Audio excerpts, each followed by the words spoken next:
साथियों नमस्कार। मैं सोमेश कश्यप आपके अपने यूट्यूब चैनल हिंदी साहित्य ज्ञान सागर में आप सभी का बहुत बहुत स्वागत करता हूं। उम्मीद करता हूं कि इस कोरोना काल के कठिन समय में भी आप सब अपने परिवार सहित स्वस्थ होंगे। तो साथियों, आज हम हिंदी गद्य विधा के अंतर्गत यात्रा साहित्य का विस्तृत अध्ययन करेंगे। तो हम लोग शुरू करते हैं अपने इस महत्वपूर्ण टॉपिक को। हिंदी गद्य विधा के जब हमारे ये छोटे छोटे टॉपिक जो हैं कंप्लीट हो जाएंगे, उसके बाद हम इनसे संबंधित लगभग 150 या 200 प्रश्न करेंगे, जिनसे कि आपका रिवीजन भी हो जाएगा और जो भी आपको ये कंटेंट दिया जा रहा है वो आपका कंठस्थ हो जाएगा। तो शुरू करते हैं साथियों। हमारा पहला पॉइंट है, हिंदी में यात्रा वृत्तांत लिखने की परंपरा का सूत्रपात भारतेंदु युग से माना जाता है। नेक्स्ट, भारतेंदु ने सरयू पार की यात्रा, मेहंदावल की यात्रा, लखनऊ की यात्रा आदि यात्रा वृत्तांतों का बड़ा रोचक और सजीव वर्णन किया है। आगे देखते हैं। बाल कृष्ण भट्ट की गया यात्रा और प्रताप नारायण मिश्र की विलायत यात्रा क्रमशः हिंदी प्रदीप के मार्च 1894 तथा नवंबर 1897 अंकों में प्रकाशित हुए। साथियों, ये जो आपको ये हिंदी गद्य विधा के अंतर्गत जितने भी टॉपिक मैं करवा रहा हूँ, इनमें से 1 या 2 क्वेश्चन हर परीक्षा, चाहे वो यूजीसी नेट हो, चाहे वो टीजीटी हो या फिर पीजीटी हो, ये आप लोग देख सकते हैं। आप पिछले पेपर जब सॉल्व करेंगे तो आपको इस बात का अंदाज़ा लग जाएगा कि इसमें से 1 या 2 क्वेश्चन आपसे निश्चित ही पूछे जाते हैं। तो हमारा जो पॉइंट था वो था बालकृष्ण भट्ट की गया यात्रा और प्रताप नारायण मिश्र की विलायत यात्रा क्रमशः हिंदी प्रदीप के मार्च 1894 तथा नवंबर 1897 अंकों में प्रकाशित हुए। नेक्स्ट पॉइंट पर हम चलते हैं। द्विवेदी युग में देवी प्रसाद खत्री कृत बद्रिकाश्रम यात्रा, गोपाल राम गहमरी कृत लंका यात्रा का विवरण। ये लंका यात्रा का विवरण जो है एलटी ग्रेड 2018 की परीक्षा में पूछा जा चुका है। ठाकुर गदाधर सिंह कृत चीन में 13 मास तथा हमारी एडवर्ड तिलक यात्रा उल्लेखनीय कृतियां हैं। नेक्स्ट पॉइंट देखते हैं।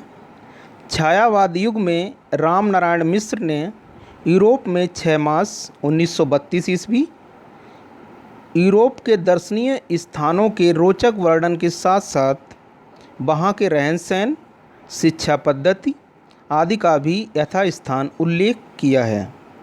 आगे देखते हैं। गणेश नारायण सोमानी ने मेरी यूरोप यात्रा में यात्रा वर्णन पत्र शैली में किया है।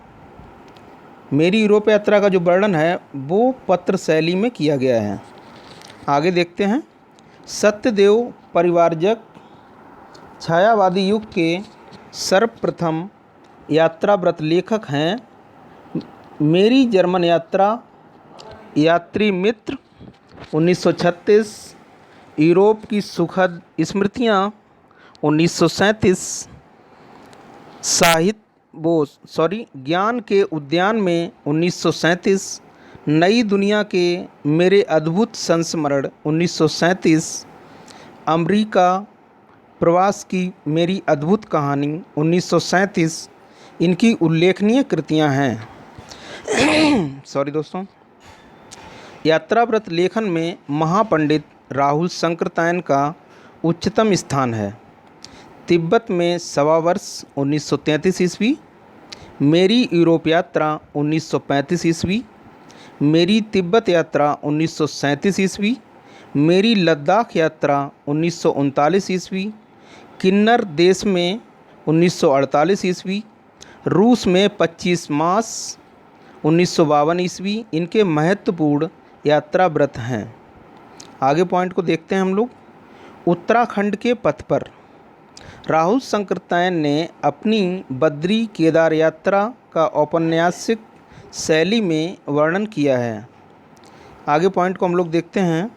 पंडित जवाहरलाल नेहरू ने आँखों देखा रूस 1953 ईस्वी में रूस के बहुमुखी विकास का चित्रण किया है। आगे बढ़ते हैं। भगवत शरण उपाध्याय ने वह दुनिया में 1952 ईस्वी Israel, Canada, England, Norway, Sweden, Denmark, Holland, Belgium, France और ग्रीस, मिस्र से संबद्ध यात्राओं का रेखा चित्र शैली में वर्णन किया है। आगे पॉइंट हम लोग देखते हैं। राम वृक्ष बेनीपुरी कृत पैरों में पंख बांधकर 1952 ईस्वी।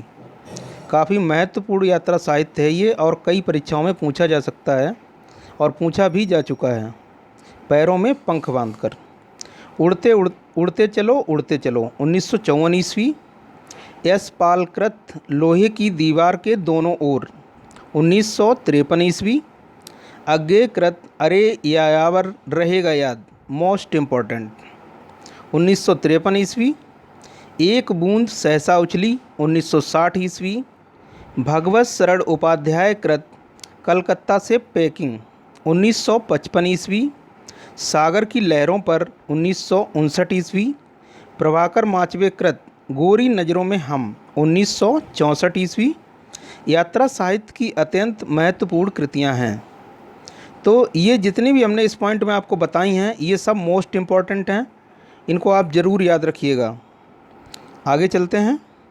रामधारी सिंह दिनकर कृत देश विदेश 1957 ईस्वी तथा मेरी यात्राएं 1970 ईस्वी में उनके यात्रा व्रत संकलित हैं। आगे देखते हैं।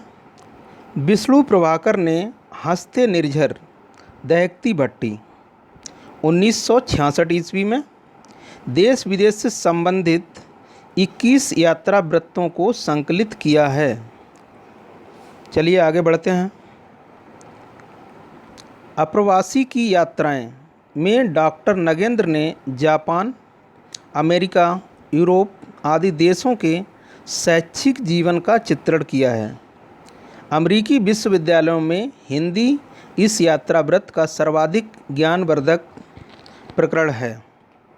चलिए आगे देखते हैं। कश्मीर रात के बाद यात्रा व्रत में कमलेश्वर ने कश्मीर की जनता के दुख दर्द और उनकी मानसिकता को ईमानदारी से चित्रित किया है। चलिए आगे देखते हैं साथियों। सॉरी दोस्तों। मोहन राकेश कृत आखिरी चट्टान तक 1953 ईस्वी सृजनात्मक यात्रा व्रत है। चलिए आगे नेक्स्ट पॉइंट देखते हैं। कन्हैया लाल मणिकलाल मुंशी कृत सूर्योदय का देश में जापान यात्रा का वर्णन है। Next point. यातना शिविर में हिमांशु जोशी ने अंडमान निकोबार की सेलुलर जेल की कथा लिखी है, जिसमें भारतीय क्रांतिवीरों को रखकर उन्हें अनेक प्रकार की पाशविक यातनाएं दी जाती थीं। आगे का पॉइंट है हमारा। नरेश मेहता कृत कितना अकेला आकाश में यूगोस्लाविया और अन्य यूरोपीय लोगों की मानसिकता का बड़ा मार्मिक और प्रभावशाली चित्रण किया गया है। अगला पॉइंट है हमारा। कमलेश्वर कृत आँखों देखा पाकिस्तान में स्थानों, दृश्यों और स्थितियों के वर्णन के साथ ही जो निष्कर्ष प्रस्तुत किए हैं वे पाठकों को बहुत प्रभावित करते हैं। अगला पॉइंट है हमारा। क्या हाल है चीन के में मनोहर श्याम जोशी ने चीन के दो मुँहे कूटनीतिक चरित्र की असलियत का पर्दाफाश किया है। हमारा अंतिम पॉइंट है यात्रा साहित्य का। मनोहर श्याम जोशी ने पश्चिमी जर्मनी पर उड़ती नज़र में पश्चिमी जर्मनी के प्राकृतिक सौंदर्य के साथ ही वहाँ के लोगों के रहन सहन, उनकी सोच और जीवन शैली का यथार्थ चित्रण किया है। तो साथियों, यात्रा साहित्य के अंतर्गत जो भी हमने विस्तृत अध्ययन आज किया है, शायद ही कोई प्रश्न इससे छूटे, नहीं तो आप कोई भी परीक्षा उठा के देख लीजिए जिसमें यात्रा साहित्य से संबंधित प्रश्न आए हुए हैं, तो इतने छोटे से कंटेंट के होते हुए भी इसमें से हमारा कोई भी प्रश्न छूटेगा नहीं। तो साथियों, इसको आप लोग वीडियो को कई बार देखें, जब तक कि आपको समझ में ना आ जाए तब तक आप वीडियो बार बार देखते रहें। वीडियो आपके लिए यूट्यूब पर रहेगा। हमारी आज की क्लास जो है वो आपको कैसी लगी ये आप लोग ज़रूर बताइएगा। और साथियों, आपसे एक रिक्वेस्ट है कि आपको अगर हमारा कंटेंट पसंद आता है तो प्लीज़ हमारे चैनल को सब्सक्राइब करें, शेयर करें और लाइक करें, क्योंकि आपका सपोर्ट ही हमें मोटिवेशन देता है। तो प्लीज़ आप लोग हमारे चैनल को सब्सक्राइब ज़रूर करें। आप लोग चैनल देखते हैं लेकिन आप लोग चैनल सब्सक्राइब क्यों नहीं करते हैं, इसका भी आप हमें कमेंट में जवाब दें। और अगर आपको लगता है कि हमें अपने कंटेंट में कुछ सुधार करने की ज़रूरत है या कौन से ऐसे पॉइंट हैं जो बढ़ाने की ज़रूरत है, तो प्लीज़ आप लोग कमेंट बॉक्स में ज़रूर बताइएगा।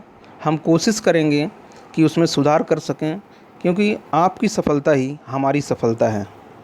तो दोस्तों, आज के लिए बस इतना ही। धन्यवाद। नमस्कार।